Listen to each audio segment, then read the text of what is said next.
بسم اللہ الرحمن الرحیم فرمان مصطفیٰ صلی اللہ علیہ وآلہ وسلم جو مجھ پر ایک بار دروشی پڑے گا اللہ پاک اس پر 10 رحمتیں بھیجتا ہے۔ صلو علی الحبیب صلی اللہ علیہ محمد۔ 3 سانس میں پانی پینا سنت مبارکہ راشد عطاری دعوت اسلامی کا فتویٰ لے کر پیش خدمت ہے۔ آج یہ فتویٰ سنیں گے، ایک بہت اہم فتویٰ ہے۔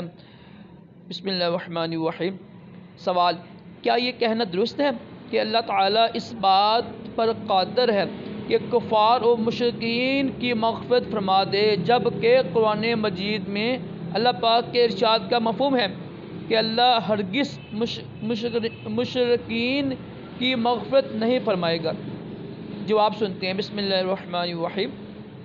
بلا شبہ اللہ پاک اس پر قادر تو ہے کہ کفار اور مشرکین کی مغفرت فرما دے، لیکن اللہ پاک نے قرآن پاک میں واضح فیصلہ فرما دیا ہے کہ وہ مشرک کی مغفرت نہیں فرمائے گا، تو اب ان کی مغفرت ہونا شرعاً محال یعنی ناممکن ہے۔ یعنی کفار اور مشرکین کی مغفرت عقلاً ممکن بالذات اور شرعاً محال بالغیر ہے۔ فتاوی فیض الرسول میں ہے، بے شک مغفرت مشرکین تحت قدرت باری تعالی ہے، لیکن ان کی مغفرت کا وقوع محال ہے۔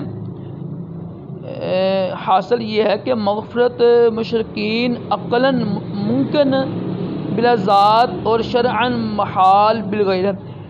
اگر نہ سمجھنے لگے نا تو کسی سنی عالم دین یا مفتی سے پوچھ لیجیے گا۔ واللہ عالم عز وجل ورسول عالم صلی اللہ علیہ وسلم۔ صلو علی الحبیب صلی اللہ علیہ محمد۔